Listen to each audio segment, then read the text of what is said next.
I was sitting in the doctor's waiting room when my phone rang. It was my only daughter, Angela. Her voice sounded strange, almost cold, as she said, "Mom, we're going on a trip to Europe tomorrow. I already sold your beach house and your car. We needed the money. Bye." And she hung up, just like that. 45 years raising her, sacrificing for her, and she discarded me like garbage. But I took a deep breath and smiled, because there was something my dear daughter didn't know. My name is Antonia Brooks. I'm 71 years old, and until that moment, I thought I knew my daughter. I had become a widow 6 months ago. My husband, Robert, had passed away from a heart attack while we were eating breakfast, just as we had done every morning for 45 years. That morning, he had served me coffee with cream and toast. As always, he had kissed my forehead and said, "Good morning, my love." Those were his last words. Since then, Angela had been more present in my life, or so I believed.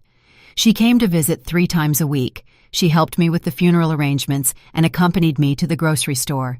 She even suggested I see a doctor for a general checkup. "Mom, you need to take better care of yourself now that you're alone," she'd say with that smile I thought was love, but now I understood was for convenience.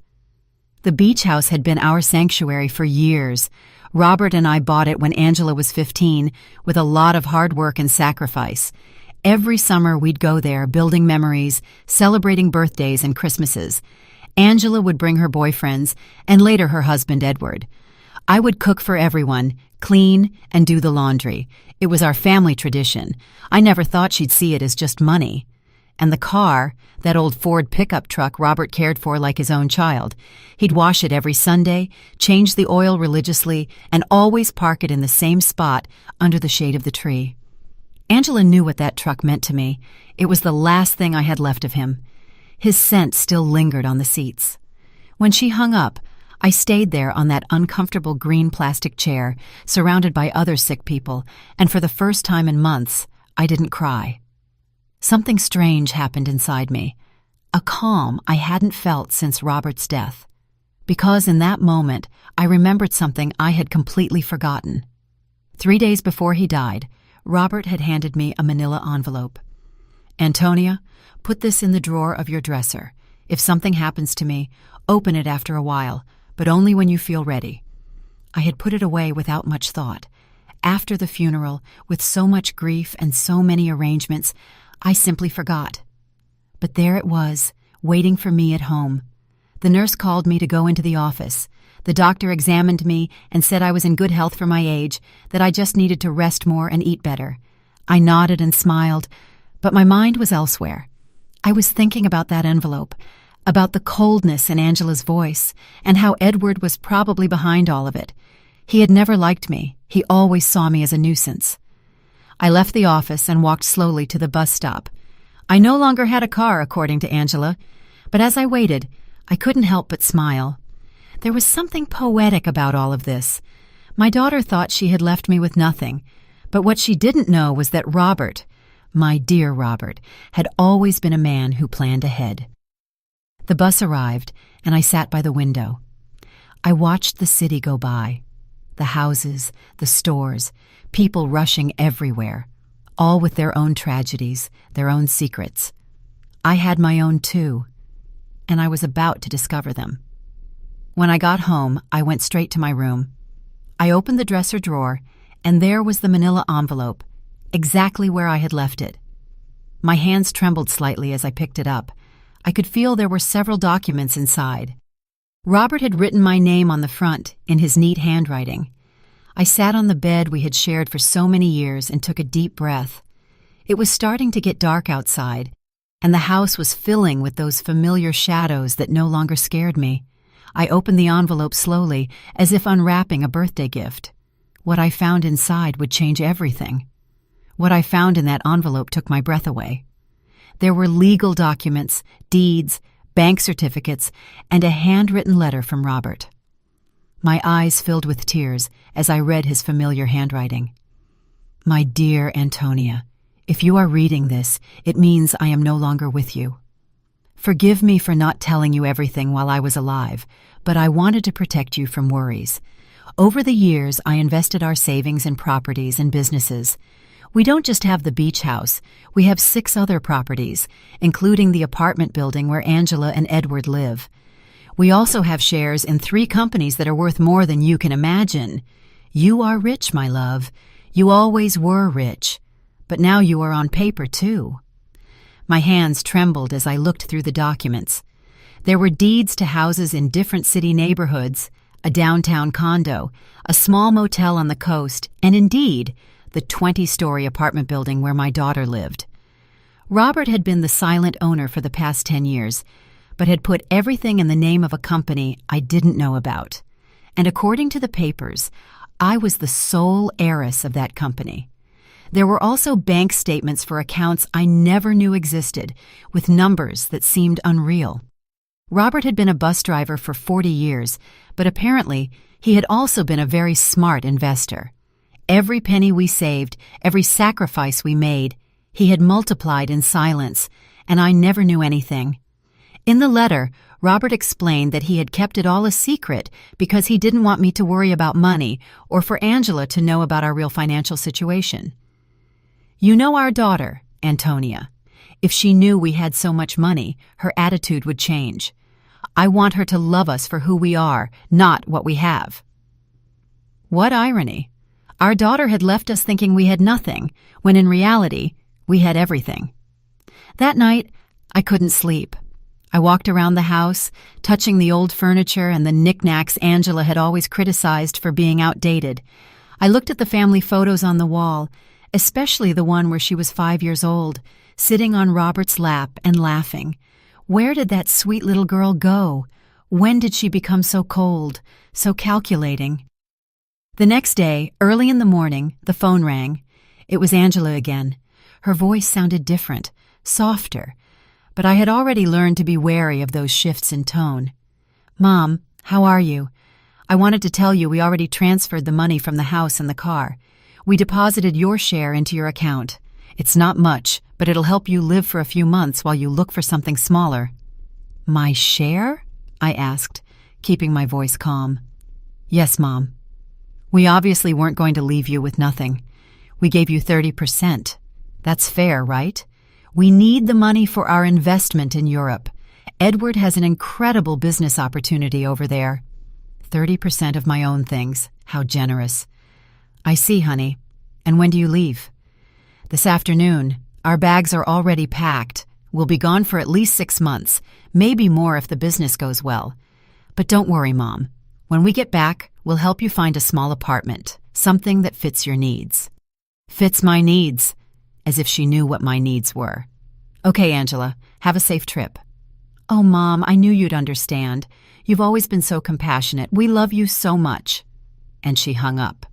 I stood there with the phone in my hand, and for the first time in months, I laughed. I laughed like I hadn't since Robert died. The situation was so absurd, it was comical. My daughter had robbed me, kicked me out of my own house, talked to me with unbearable condescension, and all to fund a European adventure that would probably be a disaster. But what bothered me most wasn't the money. It was the ease with which she had discarded me. 45 years of my life dedicated to her, of sacrifice, of unconditional love, and she had erased me from her life with a 2-minute phone call. That was what truly hurt. I checked my bank account online. Sure enough, they had deposited an amount that probably seemed generous to them, but to me was a mockery. They had sold the beach house for much less than it was worth, likely because they needed the cash quickly, and they had sold Robert's truck for a pittance. That afternoon, from my window, I watched Angela and Edward load their suitcases into a cab. He was carrying 2 huge suitcases. She had a very expensive-looking carry-on bag. I watched them laugh, kiss, and make plans. They looked like 2 teenagers excited for an adventure. They never looked toward my window, never said goodbye. When the cab drove away, I sat in the kitchen with a cup of tea and Robert's documents spread out on the table. I had to make some decisions. I could call a lawyer, reclaim my properties, and get back everything they had taken. But something told me there was a better way to handle this, a more educational way. I called Mr. Peterson, the lawyer who had handled Robert's affairs. He had been at the funeral, had given me his condolences, and had told me to call if I ever needed anything. Well, now I needed him. Mrs. Brooks, it's good to hear from you.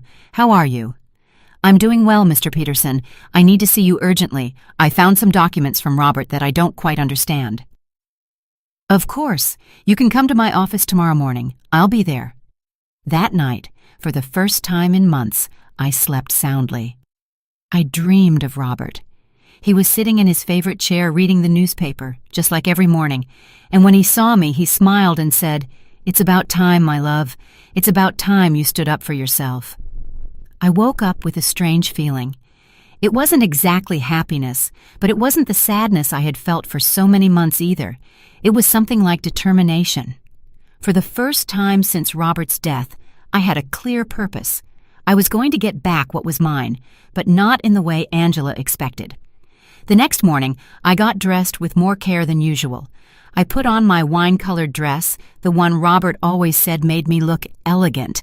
I fixed my hair and put on a little makeup, and when I looked in the mirror, I saw a woman I hadn't seen in a long time. I saw a strong woman. Mr. Peterson's office was downtown. It was an old but elegant building with marble floors and large windows. He greeted me with a warm smile, but when I showed him the documents, his expression changed completely. "Mrs. Brooks, This is much more than I imagined. Robert was a very smart man. Look, according to these papers, you are the owner of—" "I know, Mr. Peterson. I've already reviewed them. What I need to know is what I can do legally." Mr. Peterson explained that everything was in order, that the documents were legitimate, and that I was the rightful owner of all those properties. He also confirmed something I had already suspected. The sale of the beach house was illegal because Angela had no right to sell it. "We can get the house back immediately, Mrs. Brooks, and we can also proceed with legal action against your daughter for fraud." "No, Mr. Peterson. I don't want to proceed with legal action. I want to do this another way. I want everything to remain a secret for now. Can you help me?" He looked at me with curiosity, but he nodded. "Of course. You are my client. What do you need?" "I need you to discreetly get the beach house back, do what is necessary to nullify that fraudulent sale, and I need you to help me gain real control of all my properties, especially the building where my daughter lives." "I understand. It will be a process that takes a few weeks, but it's completely feasible." "Perfect. And Mr. Peterson, I need no one to know I am behind all of this, at least for now."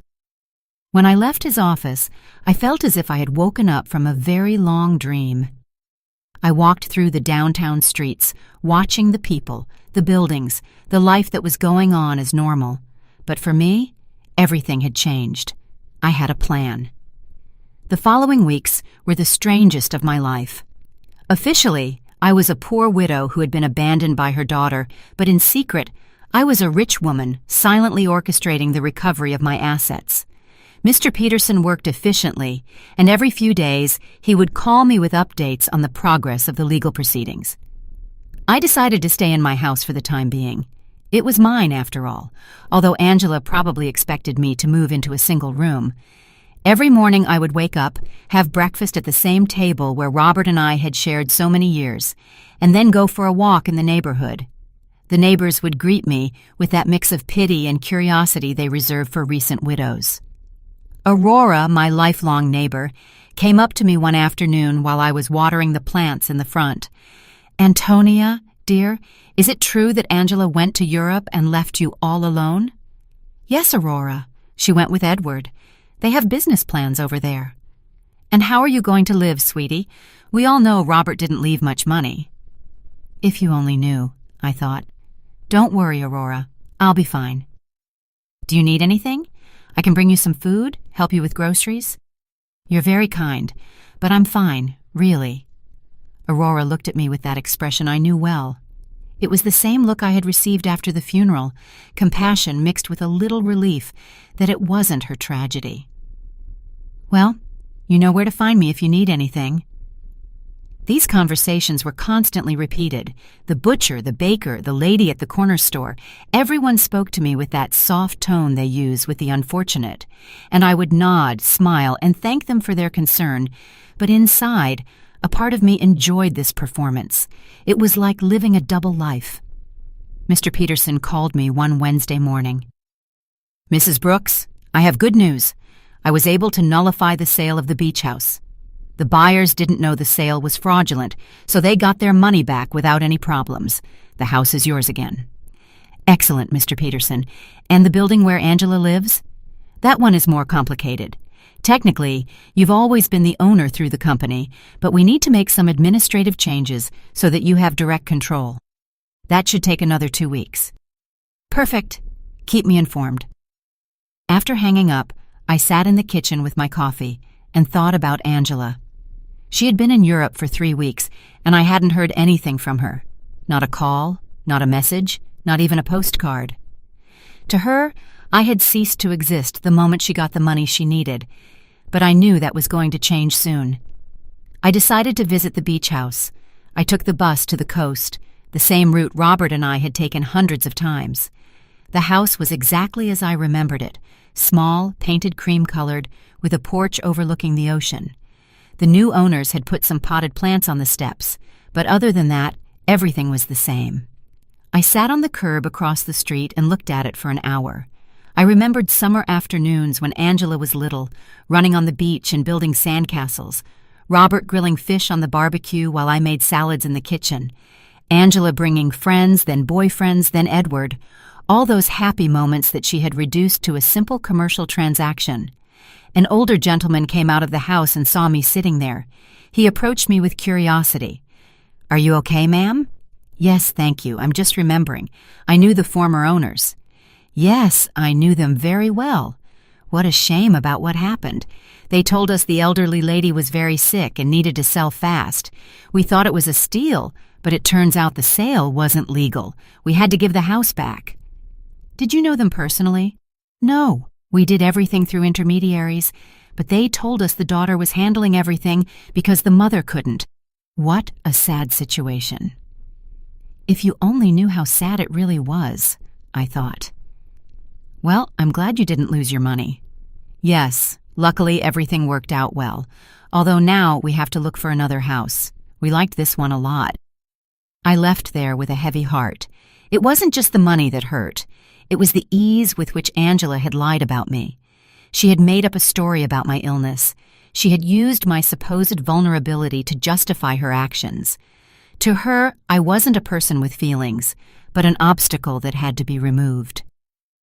That night, I called Mr. Peterson again. "Mr. Peterson, I need you to help me with something else. I want to get Robert's truck back too." "That will be more difficult, Mrs. Brooks. The truck was in your name, but your daughter had a power of attorney that allowed her to sell it. How is that possible?" "Apparently, you signed that power of attorney a few months ago, after your husband's death. Don't you remember?" There it was, the moment Angela had started planning all of this. I vaguely remembered signing some papers she had brought to me, telling me they were to facilitate the funeral and inheritance arrangements. I had been so confused by grief that I signed without reading. How naive I had been.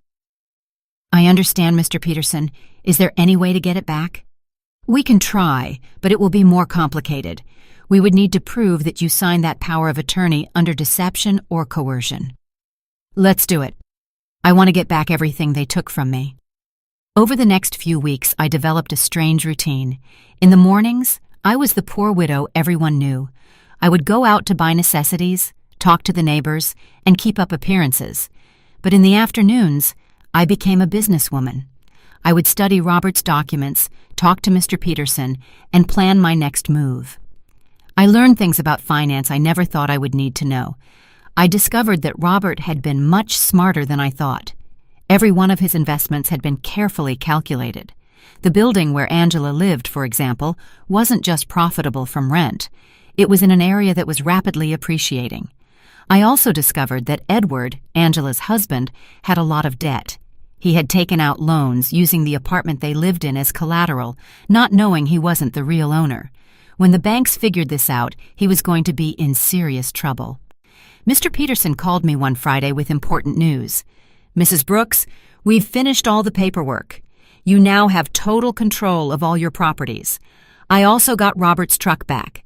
The buyer turned out to be an acquaintance of mine, and when I explained the situation, he agreed to return it in exchange for a small compensation. "Excellent work, Mr. Peterson.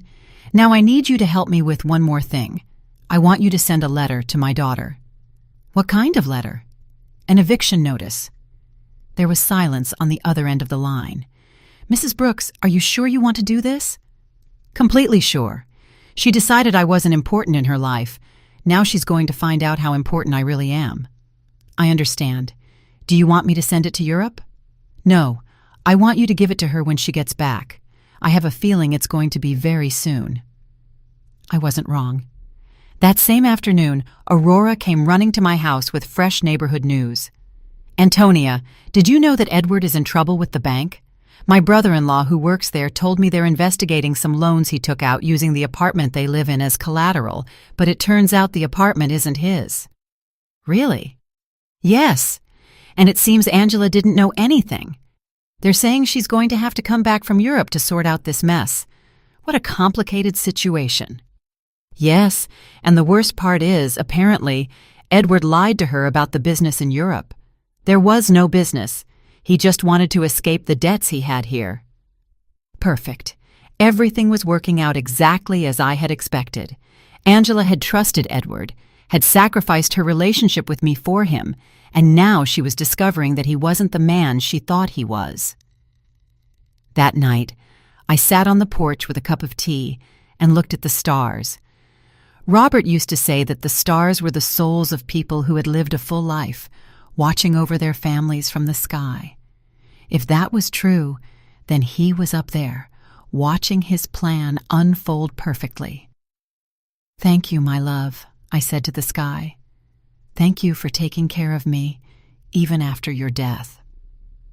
The next day, Mr. Peterson called me early. "Mrs. Brooks, I have some news. Your daughter just arrived in the country. She's at the airport alone." "Alone?"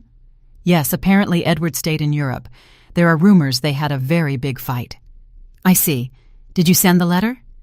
"I'm going to send it today. She should receive it tomorrow." I hung up the phone and stood there in the kitchen, feeling a mix of nervousness and anticipation. After so many weeks of silent planning, the moment for the first real move had finally arrived. Angela was about to discover that her mother was not the defenseless victim she believed. Angela arrived at her apartment on Tuesday night. I knew this because Aurora, who seemed to have informants throughout the neighborhood, came to tell me the next day. "Antonia, your daughter came back last night. I saw her go in with one suitcase, but she looked terrible, pale, with dark circles under her eyes, as if she had been crying the whole flight. Alone, completely alone. And something strange, Antonia, when the doorman asked her for the keys, she didn't have them. She had to ask the superintendent to let her in with the emergency copy." Interesting. Edward had the keys, which meant he had probably decided not to come back.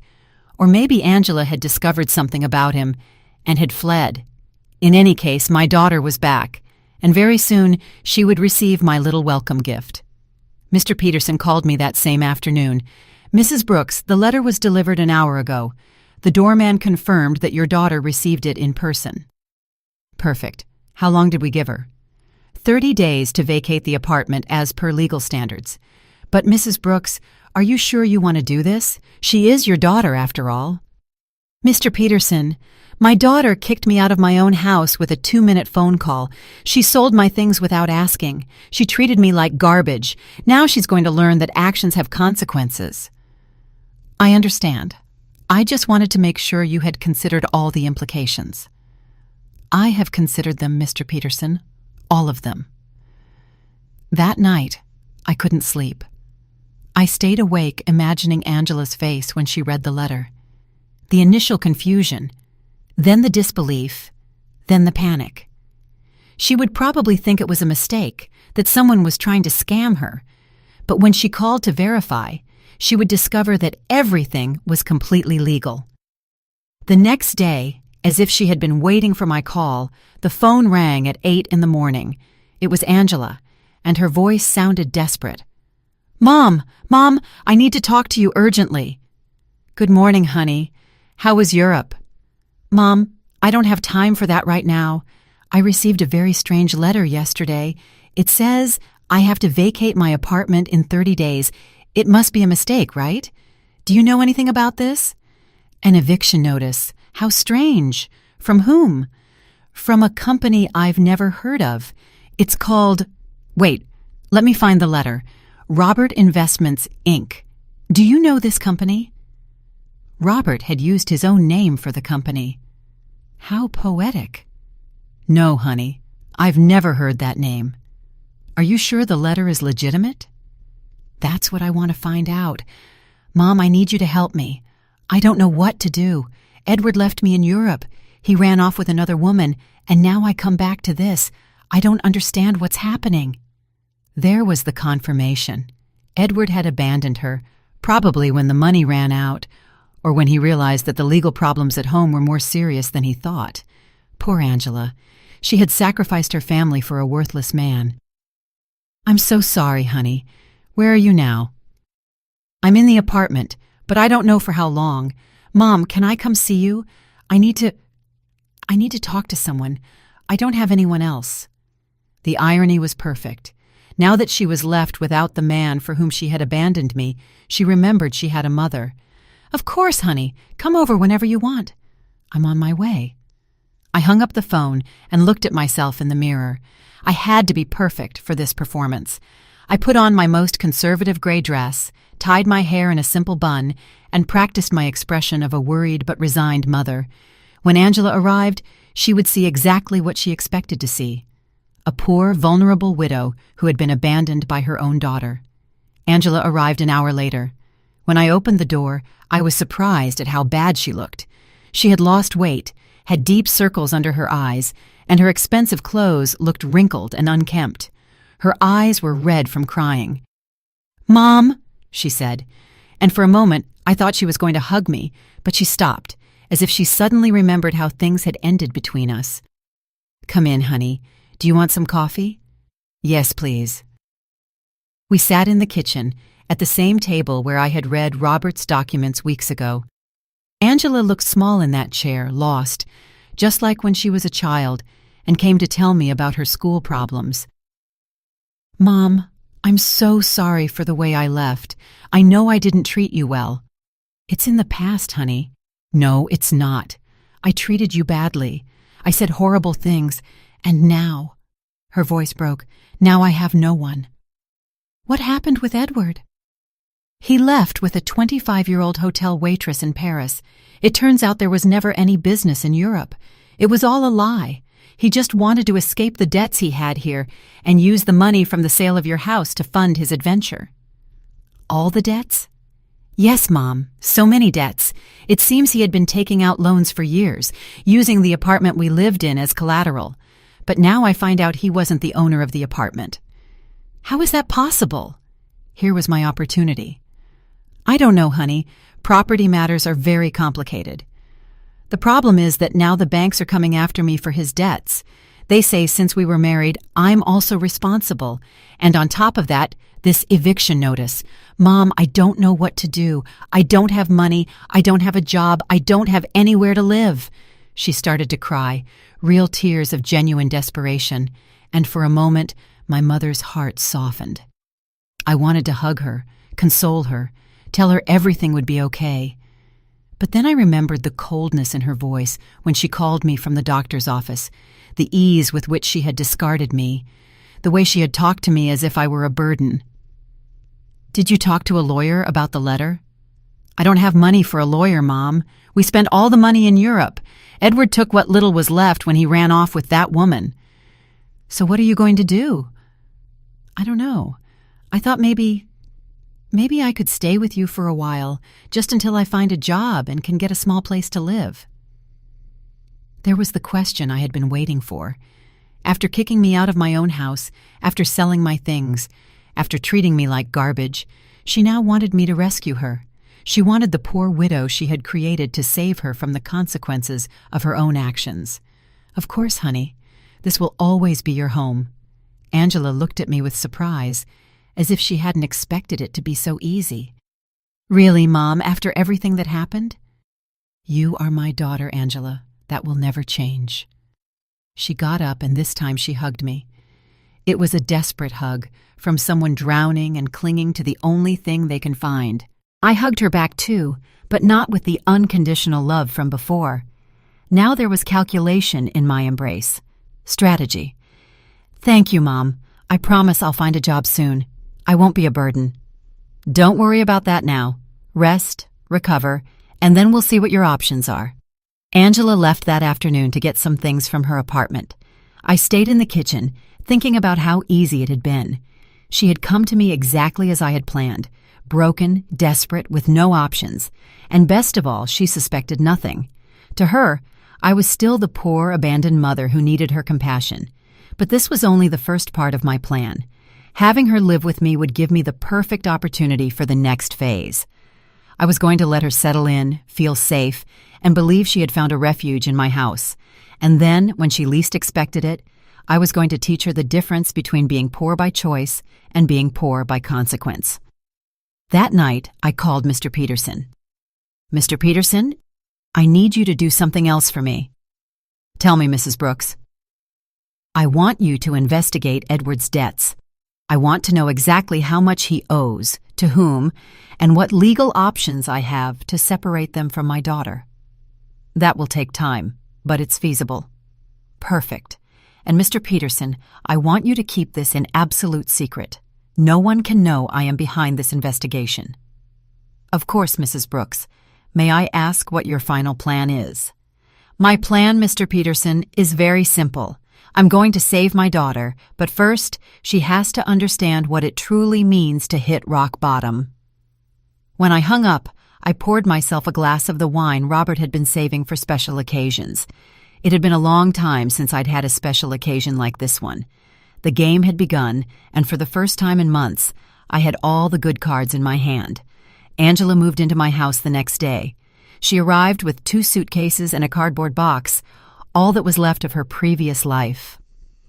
I watched her unpack in her old room, the same one she had slept in during her teenage years, and I could see the humiliation in every one of her movements. She had gone from living in a luxury condo to taking refuge in her childhood bedroom. "Mom, I found this in the apartment," she said, showing me a manila envelope. "It was among Edward's things. It has your name on it. It was another one of Robert's envelopes." My heart sped up, but I kept my composure. "My name? How strange." "Yes, look." She showed me the envelope. Indeed, it had my name written on it in Robert's handwriting, but this envelope was different from the one I had found in my dresser. This one was smaller, newer. "Maybe Edward found it among Dad's things when he died and forgot to give it to me," Angela said. "It's possible. Can I see it?" I opened the envelope in her presence. Inside was a short letter and a small key.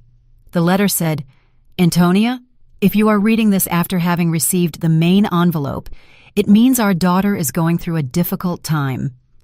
This key opens a safety deposit box at the Central Bank, downtown branch.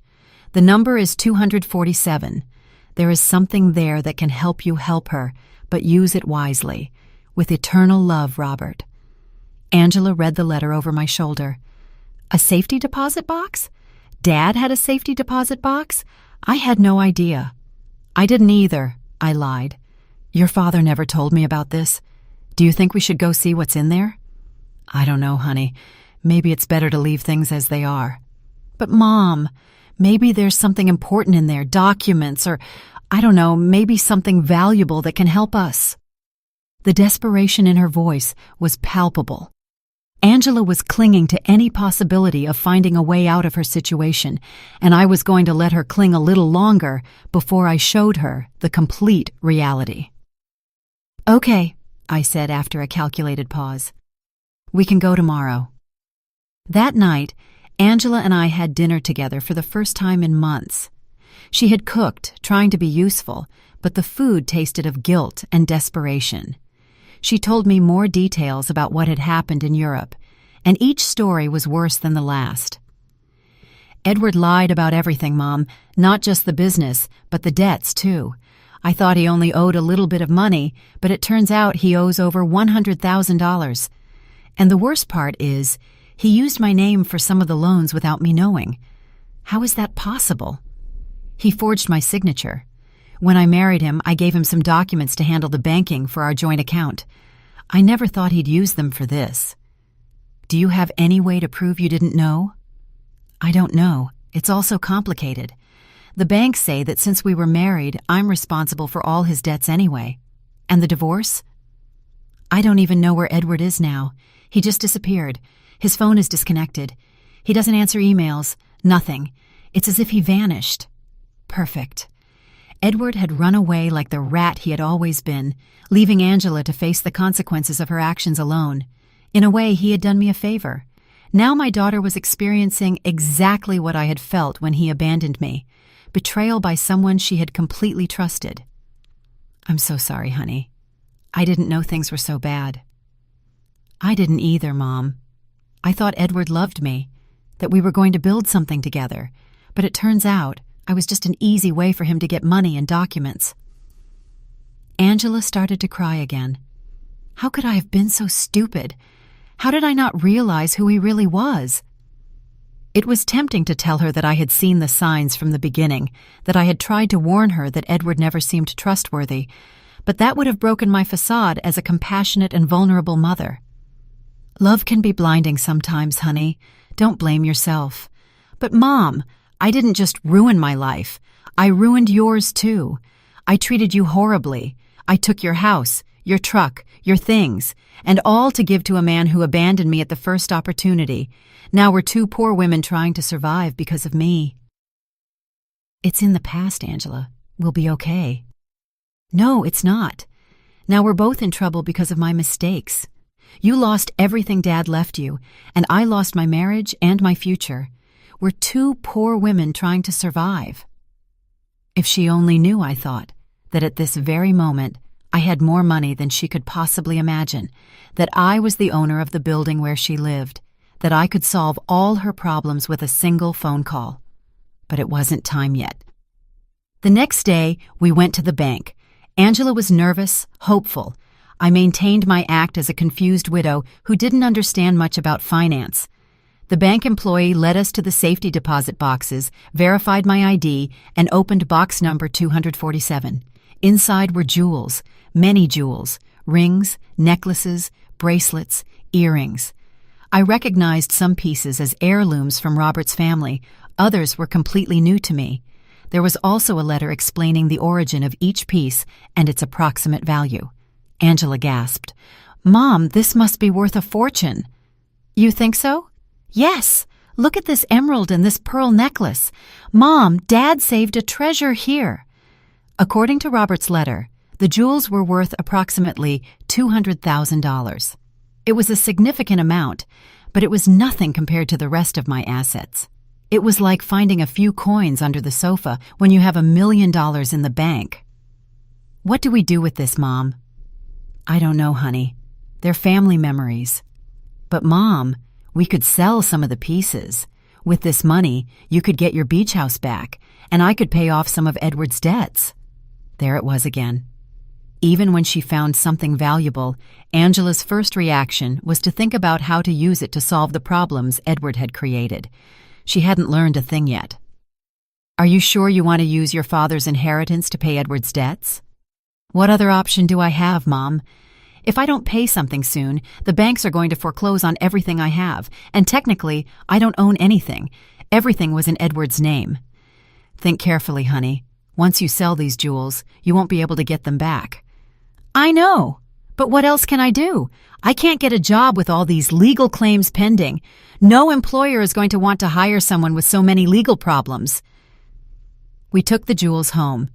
Angela spread them out on the kitchen table and examined them one by one, calculating which ones she could sell and which she could keep. It was painful to watch her reduce decades of family history to numbers on a spreadsheet. Mom, I think I can get $180,000 for the jewels, she said one afternoon, counting the bills on the kitchen table. It's less than I expected, but it's enough to pay off the most urgent debts. Are you sure you want to do this? I have no choice. If I don't pay something soon, they'll seize everything. Even this house could be at risk if they prove I have some kind of legal connection to the properties. How ironic the situation was. Angela was worried about losing a house that I owned, paying the debts of a man who had abandoned her with money from jewels that had belonged to the same man who had created the fortune that could save her. And how are you going to decide which debts to pay first? I talked to a free financial advisor at the bank. She told me to prioritize the debts that have real collateral because those are the ones that can affect property or lead to immediate foreclosure. Angela had matured so much in these few weeks. The woman who had sold my things without consulting me was now carefully investigating every financial decision. The suffering had made her more responsible, but also more fragile. That night, while she was organizing the debt documents on the table, I received a call from Mr. Peterson. Mrs. Brooks, I have a full report on Edward's debts. The situation is worse than I thought. How much worse? He owes over $200,000 to several banks and also has debts with private lenders. What's more concerning is that he used falsified documents with your daughter's signature for some of these loans. That means Angela is legally responsible. It's complicated. If we can prove she didn't know, we might be able to get her out of some of the debts. But it's going to be a long and expensive process. How expensive? For a good lawyer specializing in these types of cases, probably $50,000, and there's no guarantee of success. I understand. And what if she just pays the debts? If she has the money, that would be the fastest solution, but I doubt she has access to that amount. Mr. Peterson, I want you to prepare all the necessary documents to get my daughter out of these debts, but don't tell her anything yet. You're going to pay, Mrs. Brooks? I'm going to do whatever is necessary to protect my daughter, but this has to be handled in a very specific way. When I hung up, I found Angela in the living room, looking at the jewels with a sad expression. She looked lost, like a child who had broken her favorite toy and didn't know how to fix it. What are you thinking about, honey? About Dad. About how disappointed he would be in me if he could see what I did with my life. Your father loved you very much, Angela. He would understand. No, Mom. He taught me to be responsible, to value family, not to be selfish, and I did the exact opposite. I abandoned my mother for a man who turned out to be a liar. I sold my family's memories for money. I ruined everything he built. For the first time since she had returned, I heard a genuine regret in her voice. It wasn't just lamenting the consequences of her actions, but a true acknowledgement that she had done something morally wrong. People make mistakes, honey. The important thing is to learn from them. But how do I learn from this, Mom? How do I fix the damage I've done? There was the question I had been waiting for. Angela was finally ready to face the truth about her actions and their consequences. But it wasn't yet time to reveal my final card. First, I had to let her hit rock bottom completely. The next few days were crucial for my plan. Angela decided to sell most of the jewels, keeping only the engagement ring Robert had given me and a small necklace that had belonged to her grandmother. I watched her prepare to go to the jewelry stores, research prices, and negotiate with buyers. It was painful to watch her reduce decades of family history to commercial transactions, but it was necessary for her to understand the real weight of her decisions. Mom, I got $180,000 for the jewels, she told me one afternoon, counting the bills on the kitchen table. It's less than I expected, but it's enough to pay off the most urgent debts. Are you sure you want to do this? I have no choice. If I don't pay something soon, they'll foreclose on everything. Even this house could be at risk if they prove I have some kind of legal connection to the properties. How ironic the situation was. Angela was worried about losing a house that I owned, paying the debts of a man who had abandoned her with money from jewels that had belonged to the same man who had created the fortune that could save her. And how are you going to decide which debts to pay first? I talked to a free financial advisor at the bank. She told me to prioritize the debts that have real collateral because those are the ones that can affect property or lead to immediate foreclosure. Angela had matured so much in these few weeks. The woman who had sold my things without consulting me was now carefully investigating every financial decision. The suffering had made her more responsible, but also more fragile. That night, while she was organizing the debt documents on the table, I received a call from Mr. Peterson. "Mrs. Brooks, I have important news. We managed to locate Edward." "Where is he?" "In Paris, just as your daughter suspected. But here's the interesting part. He's trying to get French residency through a fake marriage with that young woman your daughter mentioned." "A fake marriage?" "Yes. Apparently the girl needs papers and he needs a way to stay in Europe without being deported. But the most important thing is that we found evidence that he deliberately falsified your daughter's documents with the intention of fleeing the country. That means Angela can get out of the debts." "With this evidence, yes. We can prove fraud and coercion. Your daughter won't have to pay anything for what Edward did behind her back." It was perfect. I had a way to save Angela from all her debts legally, without her suspecting that I had the money to do it. "Mr. Peterson, I want you to start the legal process immediately. Don't tell my daughter anything yet. I want the process to be completely finished before I tell her. I don't want to give her false hope." "Understood. This will take about 3 weeks, maybe a month." "Perfect." When I hung up, Angela looked at me with curiosity. "Who was that, Mom?" "A lady who was asking about Mrs. Davis, our neighbor on the corner. She had the wrong number."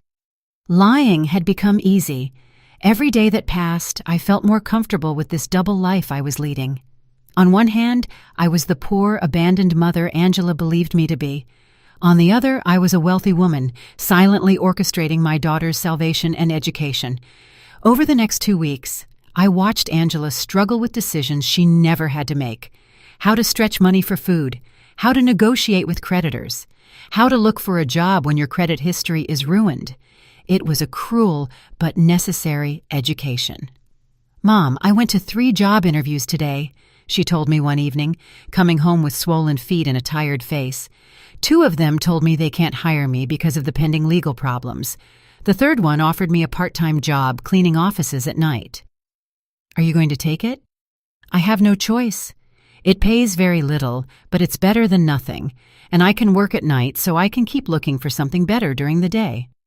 Seeing my daughter, who had lived a comfortable life for over 40 years, preparing to clean offices at night broke my heart, but it also filled me with pride. She was finally facing reality without expecting someone else to solve her problems. "Are you sure you can handle so much physical work?" "I'll have to learn. I can't keep being a burden to you, Mom. It's bad enough that you're letting me live here for free." "This is your home, Angela." "No, Mom. This is your home, and I'm here because of your generosity, but I'm not going to take advantage of it forever." One night, while Angela was on her first cleaning shift, Aurora came to visit. She sat in the kitchen with me, drinking tea and looking at the family photos on the walls. "Antonia, I have to ask you something. Did you know Angela was going to come back in these conditions?" "What do you mean?" "Well, when she left, she seemed so sure of herself, so arrogant.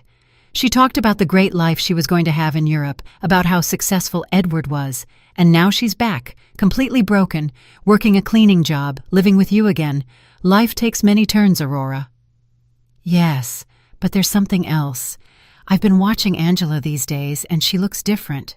Not just sad, but humble, as if she learned something important." Aurora had always been very perceptive. "What do you think she learned?" "I think she learned the value of the things she had taken for granted, like having a mother who loves her unconditionally." "Maybe, Aurora. Can I tell you something? When Angela left and treated you so badly, many of us thought you would never forgive her. But here you are, taking care of her again, giving her a home when she has nowhere to go. She's my daughter, Aurora." "Yes, but not every mother would do what you're doing, especially after being treated the way you were treated." If Aurora only knew the complete truth, that I had the power to solve all of Angela's problems, but was choosing to let her suffer a little longer so she would learn the full lesson. "Do you think I'm doing the right thing?" "I think you're doing what a good mother would do, But I also think Angela needs to fully understand what she lost when she abandoned you. What do you mean? I think she needs to value you not just as the mother who rescues her when she's in trouble, but as the strong woman who built a stable life for 45 years. She needs to respect you, not just need you. Aurora had hit the nail on the head. That was exactly the point of my entire plan. I didn't want Angela to come back to me out of desperation. I wanted her to come back out of genuine respect and mature love. And how do you think that can happen? I think it's already happening. I've seen her these past few days, Antonia. The way she talks to you now is completely different. She's no longer the daughter who gives you orders or treats you like a burden. Now she's a grown woman who is genuinely grateful to have a mother like you. That night, when Angela returned from her job, I saw her arrive tired, but with a new dignity. She had earned those few dollars with her own effort, and that meant something to her. How was your first day? Hard, but not as bad as I thought. The other ladies who work there helped me a lot. One of them, Mrs. Johnson, taught me tricks to clean more efficiently. Mrs. Johnson? Yes. She's 60 years old and has been cleaning offices for 20 years. She told me she started after her husband left her with 3 small children. She says it's not the job she dreamed of, but that it gave her independence and dignity. She sounds like a wise woman. She is. She said something that made me think a lot. She told me there are 2 types of people who end up doing this job. The ones who are there because they never had opportunities, and the ones who are there because they ruined the opportunities they did have. She asked me which group I was in. And what did you tell her? I told her the truth, that I had all the opportunities in the world, a family that loved me, a stable home, an inheritance, and that I ruined it all by following a worthless man. What did she say? She laughed and said, "Well, honey, then at least you know exactly why you're here. That puts you 1 step ahead of most people." Angela poured herself a glass of water and sat with me at the table. "Mom, I want you to know something. These past few weeks have been the hardest of my life, but also the most important." "Why?" "Because I finally understand what really matters. It's not money. It's not living in the most luxurious apartment. It's not impressing people. It's having people who genuinely love you, who are there when everything falls apart." "Angela, no, let me finish. You have every right to hate me for what I did to you. I abandoned you when you needed me most. I took everything Dad left you. I treated you as if you were a nuisance. And now I'm here again, expecting you to forgive me and take care of me. I already forgave you, honey. But I haven't forgiven myself. And I won't until I prove that I've truly changed, that I've learned from my mistakes." Mr. Peterson called me the next morning. "Mrs. Brooks, I have excellent news. The legal process is almost complete. We can get your daughter out of all of Edward's debts." It was time. After weeks of watching Angela struggle, work, and reflect on her mistakes, the moment had finally arrived to show her that she had never been alone, that she had always had someone quietly watching over her. "Mr. Peterson, I want you to organize a meeting. It's time for my daughter to know the whole truth." Mr. Peterson arranged the meeting for Friday morning at his office. I told Angela that I had made an appointment with a lawyer who could help her with her legal problems, but I didn't explain the details. She agreed to come, although she was nervous about the cost of the consultation. "Mom, I don't have money to pay a lawyer. I barely have enough to cover basic expenses." "Don't worry about that now, honey. Let's just hear what he has to say."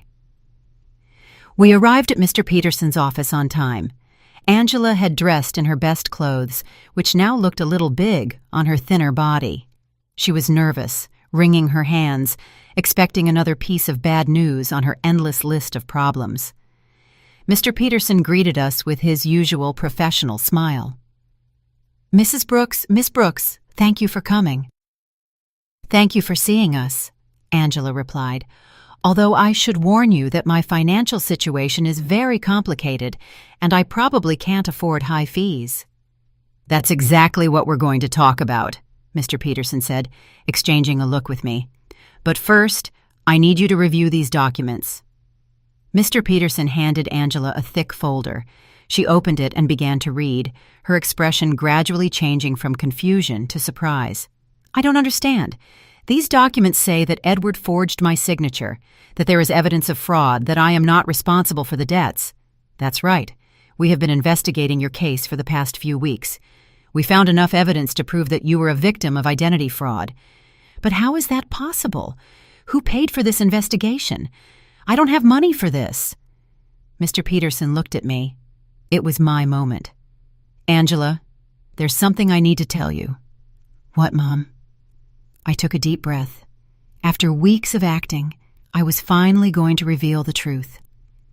"Your father left me more than you knew, much more." "What do you mean?" "Mr. Peterson, show her the other documents." Mr. Peterson took out a second folder and handed it to Angela. This time, the documents were the property deeds, the bank statements, the investment certificates, the entire fortune Robert had built in secret. Angela read in silence for several minutes. Her face went through a complete range of emotions: confusion, disbelief, shock, and finally, comprehension. "Mom, this says you are the owner of the building where I lived." "Yes, and that you have other properties, bank accounts, investments?" "Yes, this means that when I sold the beach house, it was my house, and the sale was fraudulent." "I already got it back." Angela stared at the papers, trying to process the information. "How long have you known this?" "Since the day you called me from the doctor's office." "You knew all this when I came back from Europe asking for help?" "Yes." "You knew you could solve all my problems when you saw me crying every night?" "Yes." There was a long, tense silence. Angela closed the folders and looked directly into my eyes. "Why, Mom? Why did you let me suffer when you could have helped me?" This was the question I had been waiting for weeks. "Because you needed to learn something you couldn't learn any other way."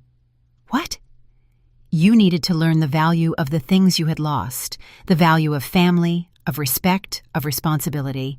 When you abandoned me, it wasn't just money you took from me. It was dignity, it was love, it was trust."